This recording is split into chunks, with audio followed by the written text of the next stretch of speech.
And this is from, well, I guess the name, well, Utada, the Pink Blood Print? Hey everyone, today I'm going to be reviewing Utada Hikaru's latest addition to her discography. It is science fiction, the best of or greatest hits collection. I did unbox both of these editions in my previous video. If you didn't see that already, I will show you more of the album art, the photos inside in that video. Instead, in this one, we're just going to go ahead with the review. So Utada has released this best of collection as a commemoration for their 25th anniversary in the music industry. This is a double album consisting of singles going all the way back to Utada's debut up until the present, with some new songs, and we got a lot of new material with this release actually. Utada Hikaru explained the title of science fiction in an English interview with Bandwagon, where they are now thinking of their music genre as science fiction, and I thought it was kind of funny because the novels that Hikaru initially cites are actually fantasy, but then refers to their taste towards programming and the synths and stuff that they use in their music, even going all the way back to the beginning, sounds rather futuristic. And I always thought that Hikaru's music has a very timeless feeling. Hikaru's never followed trends in the music industry. Also, as far as relating to the cover artwork, Hikaru describes their music writing process as sort of like an hourglass or a wormhole, like you're in a different position by the time you get to the end from where you started. So I thought that was really interesting how we got some explanation for this. I do really like the album art. The CD case is already looking a little battered. It did come with some blemishes on it, but I have had it in my car recently, so yeah, it's getting some love. And then also the fiction part, we know refers to kind of the romanticized or the made-up elements in the songwriting. I'm using a different way of filming today, so if I'm not looking at the camera at all, that's why. I'm filming with my phone like turned around so I can't see myself. So jumping into the review now, I really hate that I have to start off with a song that I really don't like, but Hikaru gave us a re-recorded version of Addicted to You, and I'm having a really tough time with this song. The vocals are just not there. Hikaru can't really access those high notes that were present in so much of their early work. I'm not really sure if it's because of vocal damage or illnesses or anything like that. The thing that I hate the most about this re-recording is that Hikaru is very clearly, emphatically saying "chicky chicky ah" at the intro of the song, and I always thought in the original recording Hikaru was saying "chicka chick," like there's no real vowel at the end of the chick, and the chicky just makes me cringe. If you watch 90 Day Fiancé, you probably know why. Chicky chicky. Hi.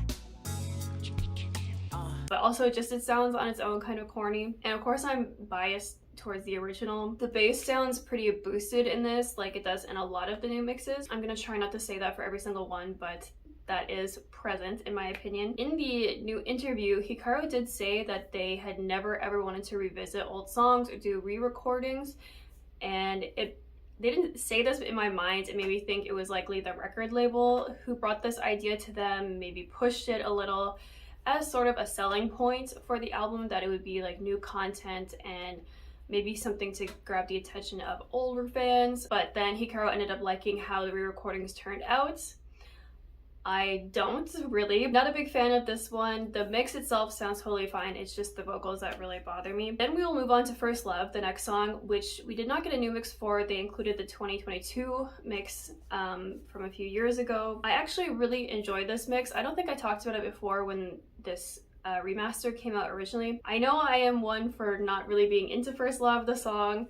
I am kind of tired of it, but something about this, the emotion in this remaster really hits, and when I've been listening to this collection, I haven't really been skipping it. The video for this got a 4K remaster as well, so leading up to the collection's release, a number of videos were remastered in 4K on Utada Hikaru's official YouTube channel, and the video for this ended up looking pretty good. Some of the remasters were more successful than others for the music videos. The next two songs we get are Hanatabo Kimi ni and One Last Kiss. I've already talked about both of those songs at length on my channel, so For the songs that we didn't get anything really new for, I'm just gonna kind of skip over them or talk about them briefly. I feel like I've talked about them enough. If you're new to my channel, you can go back and watch my older reviews and see my review on those songs in particular. The next song is Sakura Drops, the 2024 mix, and I'm just on a roller coaster now because we started off with 2 old songs, then some newer songs, new-ish, and then back to sort of middle career Sakura Drops. And I started off with me being disappointed and not liking it, and then with this mix, it absolutely blew me away. I am in love with this mix. Everything happening sonically in this is so interesting. This feels like the mix that the song always deserved, and that's the case for a few others on here. The layering and the instrumentals are really interesting. The shamisen and chimes. There's a pause near the outro, which just added like a ton of drama to the song. I did talk about this with my friend Zach on his podcast, I'm So Popular, and I'll link that below. We talked about Utada Hikaru's career and everything to do with this release, if you would like to check that out. In the episode, when I listened to it back, I realized that I confused this with Colors. Colors kind of has a similar pause in it, but anyway, too late now. But as for the music video of this one, it's scaled surprisingly well. I wasn't too sure what happened because it has rather dated looking CGI animation in it, but somehow it ended up looking really good. I think because it is so maybe simplistic compared to more modern CGI. Yeah, I really love this mix. I feel like it kind of replaced the old Sakura Drops for me just because I felt like it did so much justice to the whole arrangement of the song. This definitely is going to be my new go-to if I ever want to like sit down to this song separately. I'm gonna pick this mix over the previous one. The next song is Anata, another song I've covered. And then that's followed up by Can You Keep a Secret, the 2024 mix. Thankfully, we did not get a re-recording of the vocals on this one. It is the original. There wasn't too much that I noted about this remix or remaster. It is 20 seconds shorter than the original. I couldn't really figure out where. And I was kind of wondering if some of these songs were shorter because they cut some of the silent like beginning and endings that would have appeared on the original tracks. Some of the other songs, it is apparent where they cut. It's boosted, you can hear lots of different layers in there if you have decent headphones, and I felt like the backing vocals in this one were particularly more noticeable. I remember many years ago on Utada.net there was some discourse between fans about what Utada is saying in this song. There's like a little spoken word part that's kind of buried. And a lot of fans thought Hikaru was saying this guitar is making me horny, which was creepy, and I never thought that. I always thought Hikaru was saying this guitar is making me worry. Finally got to put that discussion to bed because it's very clear in this recording where Hikaru is saying this guitar phrase is making me wanna ... Neither of those things that we thought they were before, but it's good to have a mystery solved here. And for the music video that got upscaled, it honestly doesn't really look any different to me. It looks like HD, but not really 4K. So I was kind of surprised by a number of these music videos. Like, it seemed a little bit low effort. I'm not sure what method they would use to upscale them, if they just ran them all through like an AI engine. That's kind of what it looks like.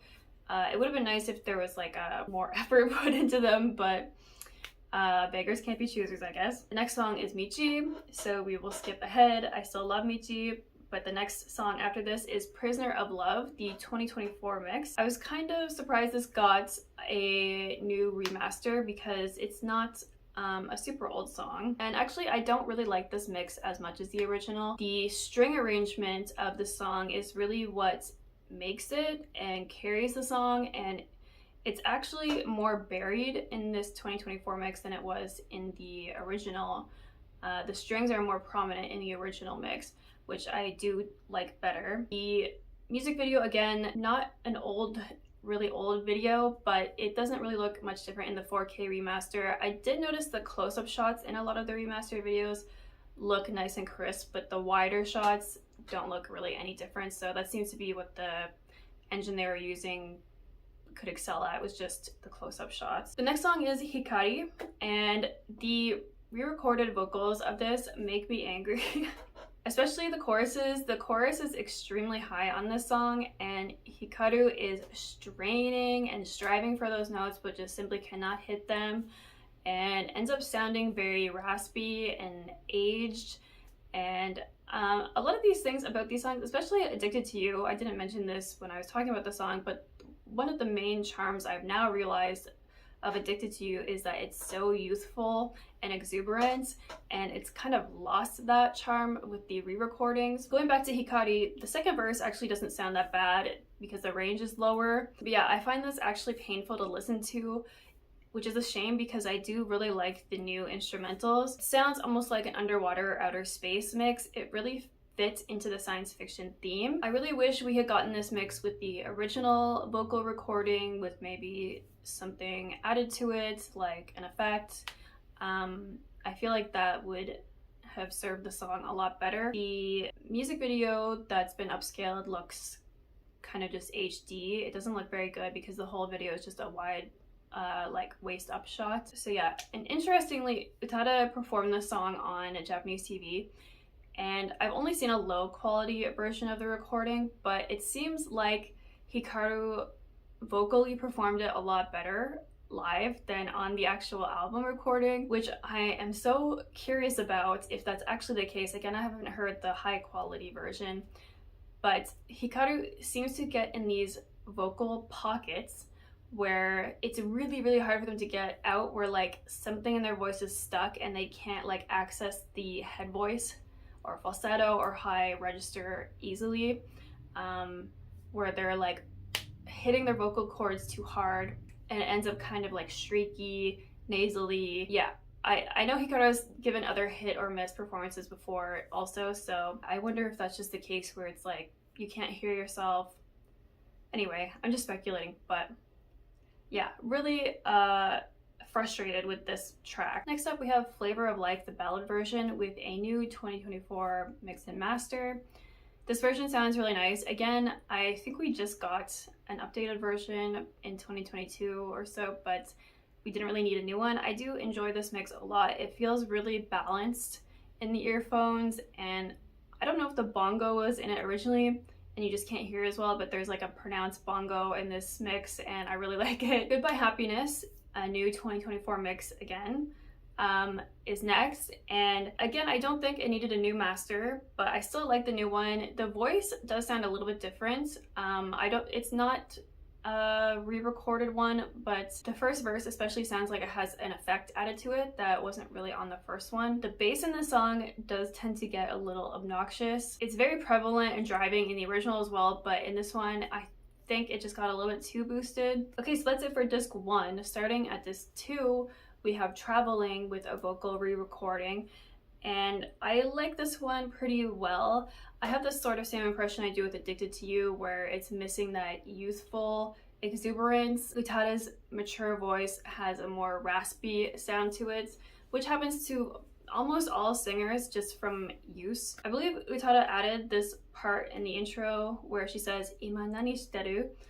What are you doing now? The mix of this one sounds totally different from the original, although it still sounds like the same song, the same atmosphere. It actually feels a bit more sped up. There are some strained parts in the vocals, but it was a little more excusable than on Hikari, except on the bridge. That's where the vocals do sound the most strained, and I wish Hikaru would hit that part a little more softly, more like in the original. Then after the bridge, I got this feeling of like a DJ was mixing this for like a party or a club or something. But yeah, I do enjoy the mix a lot.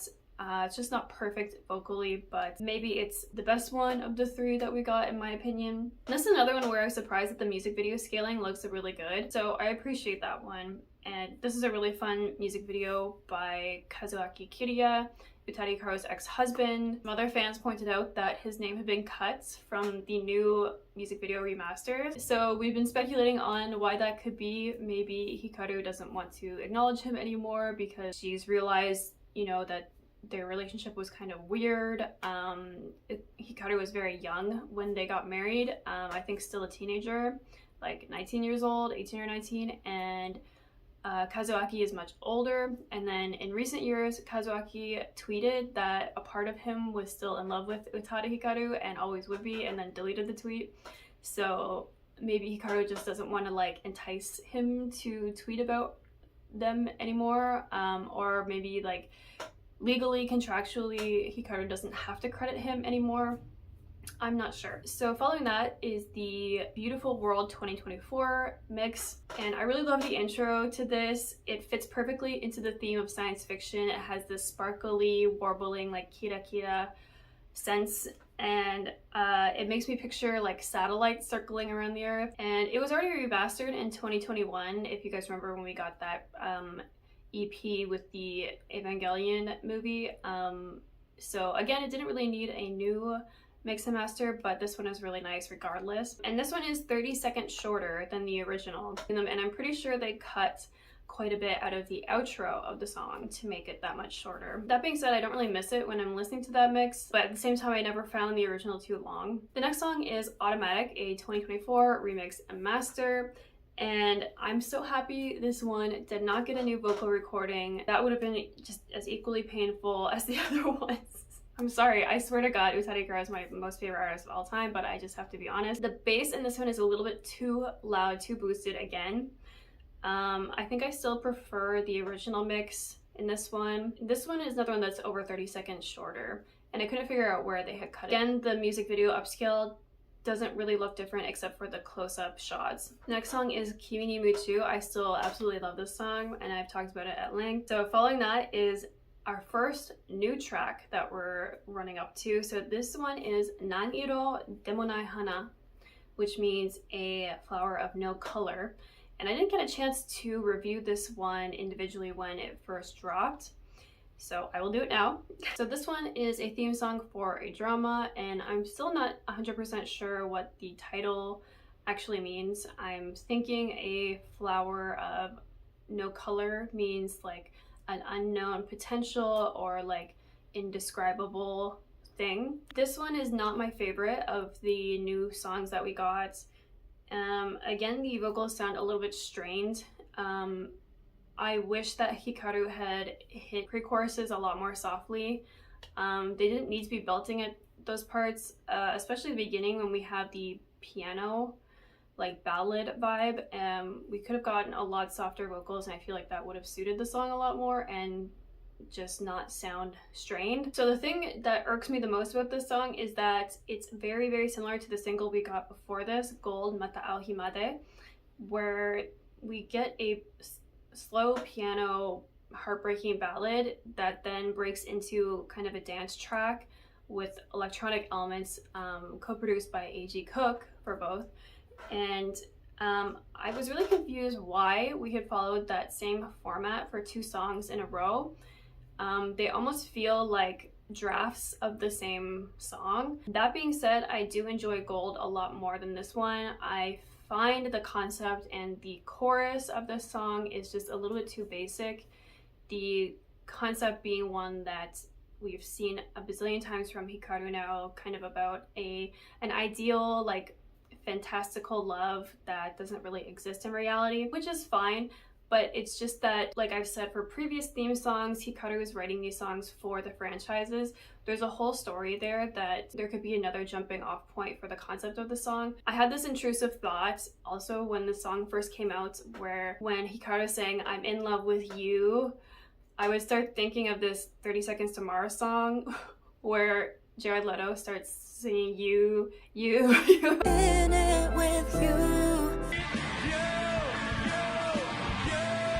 And like, it was like a mashup in my head, and it was really weird. Let me know if you know what I'm talking about. My favorite part of this song is the outro. It's this kind of staticky, off-putting electronic mix that makes it feel like the song was like almost interrupted in a way. The music video is rather bizarre, and I have to know how they came up with this concept. Hikaru goes to a frozen lake in northern Japan, I believe it was, and does this like interpretive dance that I don't enjoy particularly. I don't really like interpretive or modern dance very much, honestly. I do like when Hikaru kind of like falls on the ice, not falls, but like is like half kneeling and it's really overdramatic and kind of like she looks at the camera in this very like piercing, sexy way. There's this effect added to the video where the ice is like rushing past from underneath Hikaru. They refuse to explain how they made it. They actually tweeted that it was made through like TV secrets that will not be revealed or something like that. So a number of us fans also were speculating how they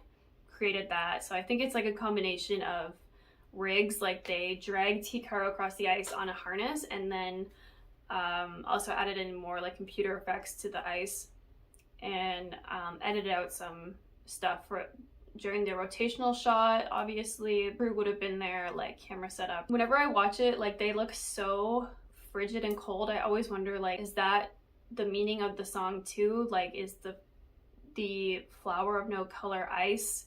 And like, is it supposed to be this frigid, ice cold song? I just kept thinking like, I would hate to film that. Like I would just have like snot pouring out of my nose. And Hikaru has like a tear coming down at one point in the video. And I was like, I've been there 100 times where the wind is so cold that you're actually crying and you can't even feel it because your face is numb. The next song is Hatsukoi and followed up by Time. I still really like both of these songs. Time is one of my all-time favorite songs by Utada. I was actually surprised to see it on this collection because I didn't think it was a very big hit compared to most of the others on here. I'm interrupting the video here because as I sat down to edit, I realized that I had totally forgotten about Letters. I didn't even include it in my notes, so I completely skipped over it. It's one of my favorite songs, so I don't know how that happened. This is one of the songs that I meant when I talked about a lot of these mixes being what the original song always deserved. Not that much is actually different in this mix, but it just sounds a little more sharper. The vocals are brought forward a little more. And it's almost like some of these songs are like a braided rope that has just been like teased apart a little bit. And that's definitely what I feel here. There was the addition of a little bit of an echo, kind of like a background vocal at the very end of the song, which was a really nice addition, and it kind of makes it feel related to like Beautiful World. It kind of has that vibe, and it makes it fit in really well with this collection and makes it feel like the song is related to the Heartstation era. So yeah, it's really interesting. I like this mix, and that's all I have to say about that one. Next up is Bad Mode, one of Utada Hikaru's more recent songs I've already talked about. So continuing on from that is Colors, which got a 2024 remix. So I really like this mix as well. It just sounds boosted overall. At the crescendo of the song, there's a pause and then a cymbal crash, which I talked about in the podcast incorrectly, but it was included in the original, but they're very much more pronounced in this mix, and it added like this drama to the song. And this is still one of my most favorite songs of all time, and I'm glad I didn't get a vocal re-record. So this version sounds really good. The next song is Nijikan Dake no Bakansu, featuring Shinai Ringo, and I was surprised that this one was included as well. It wasn't a huge single, I think, but I was pleasantly surprised because I love this song too. Following that was Gold, Mata ao Himade, and this is a tie-in with a movie in the Kingdom series. And like I said before, it is a similar concept to Naniro. I have been wondering since we got these releases if the songwriting is really affected by these movie tie-ins or like the client. I have to wonder if Sony is really pushing for these, or like who is behind this, if it really is coming from Hikaru's heart, this writing, or if it's just being done for like contractual reasons. And then we get the final original song on this collection, which is Electricity. This song took a little while for it to grow on me. I was a little bit annoyed and let down by the chorus at first, but the more I listened to it, the more I liked it. The vocal performance again is grating on me a bit, especially when Hikaru says between us. It's like forcefully pushing it down and it just like making it flat. I like the song. It is not my most favorite, but I do like a lot of other things about the song. The song was co-produced by Floating Points and some other Japanese artists Hikaru detailed in the interview I mentioned before. And this song feels like it's meant to be the flagship or like symbolic title track in a way of this collection. Hikaru mentions like a galaxy and planets and stuff like that in the lyrics. However, the lyrics just didn't quite go the distance for me. I've been really missing some of Hikaru's older songwriting because the themes for a lot of these songs and the lyrics within them all kind of feel same, and even going back to just Phantom and Hatsukoi, some of the concepts and the songs on those albums were a lot more varied and diverse. And just thinking back to songs like Ore no Kanojo and like Yunagi and Koya no Okami, like I fail to see anything that really is standing up next to those in these recent releases. And even on Bad Mode, there wasn't really much that I found was as great as those last few albums. And I think that's when Hikaru switched labels too. So I'm very curious about that. And I still really like these songs. I know it sounds like I'm kind of tearing a strip off them, but I'm just being honest, and I try to be as unbiased as I can. Anyway, going back to Electricity, Hikaru said this song is about this mystical force that seems to draw people together and connect them. And I do like the instrumentation in this song, the wind instruments, and the lyrics of the lead out, I just want to celebrate with you. Again, I think if Hikaru had leaned more into the space themed, it would be a little bit more interesting. And then the collection is wrapped up with a new edit of Somewhere Near Marseille called the Sci-Fi Edit. And it is kind of like, I think a radio edit is how I think of it, where the original song was 12 minutes long and this one is just a few minutes long. The mix sounds just slightly different from the original. But overall, I like this mix, and I don't know, it's kind of just there. It's kind of like a bonus track, I think, on this collection. So the thing I found the most interesting, not the most interesting, but something else I found interesting about this collection is that it's thematically tied to Singles Collection Volume 2 and Wildlife, the live tour that Hikaru did for Singles Collection Volume 2. That was more space themed, and Hikaru had like Kuma astronaut suits, and this whole collection seems to like lead off from that. When I saw the track list from this, I was sort of upset that it was not in chronological order. Because it is like a greatest hits collection, they never really are put out in chronological order, except when we got Singles Collection Volume 2, like more than half of the Heart Station album is what consists of that collection, so it feels like it's in chronological order. This one, I'm a little curious about their thought process in the order that it went.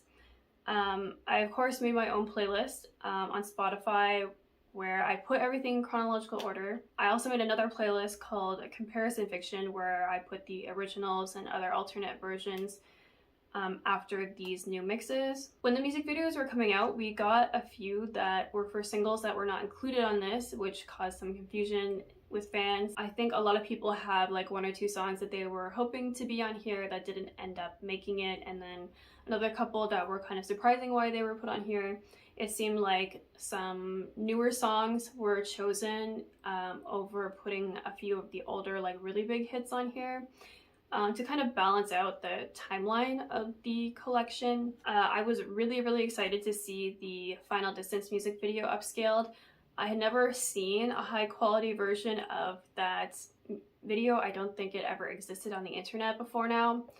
And it's just so dark that it's really hard to see even what is happening in the video. So yeah, seeing the new upscaled version of that was really fascinating. However, that song was not included on this collection. I was also shocked that Deep River was not included on here. I know a lot of fans were perturbed that the English songs were not really paid tribute to through this collection, and I suspect that it's not because they're not considered to be hits or anything like that. It's a copyright issue. So Hikaru released their English albums through Island Def Jam and has never really been able to go back and re-release them. Like when we got the new vinyl releases, the English albums were not included on with that. And I think because Island Def Jam has dissolved, and I did a little bit of research into what happens with record labels and stuff when they go under, and since Island Def Jam was a sub-label to Def Jam Records, the masters or the copyright of those songs and albums are now probably held by Def Jam. And they're probably asking for an extortionate amount of money from Utada Hikaru or their current label to gain the masters of those back, which I think is criminal. I really think that artists should own the rights to their own masters, but that is just how the music industry has worked for years. I think with the era of streaming and so many indie artists out there, I think that's going to change. Hikaru has not mentioned anything about a singles collection volume 3, if this one kind of serves as that, or if a separate collection is forthcoming. Also, going back to Deep River, the music video upscale looks horrible. That was kind of like the red flag that made us think, you know, they didn't really put that much effort into the 4K upscaling. This collection sold really well. Upon release, it sold over 100,000 copies in the first week, which I think is more than Phantom, the comeback album. But historically, best of collections in Japan or singles collections sell incredibly well. I think because all of the old fans and new fans are interested, and it's singles, so like, you know, this at least a couple songs that are on there. And then one of the last points I want to talk about was the live TV performances we got of the songs.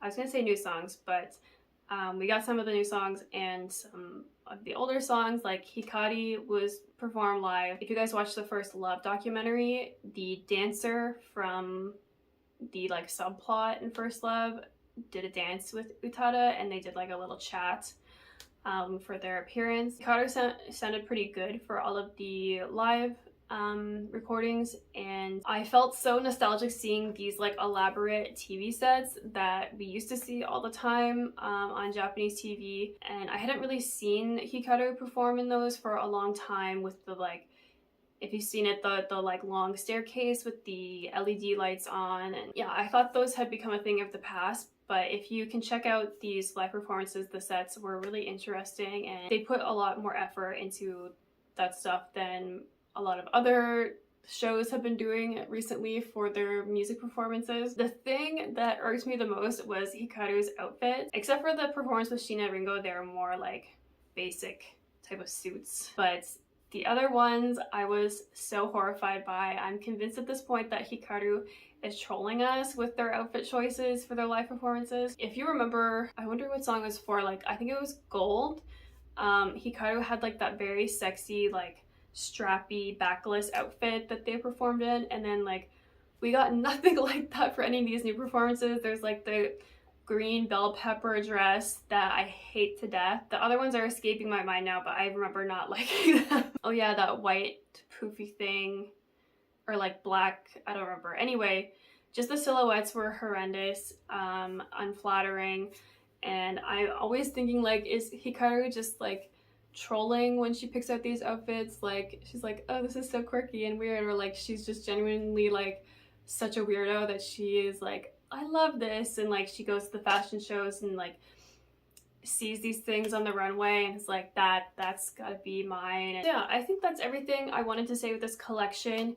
Do let me know what you're thinking of this one. I'm having a lot of fun listening to this, the new mixes, and just revisiting a lot of the old hits and overlooking 25 years of work. Well, that includes like a 6-year hiatus, but that's still a lot.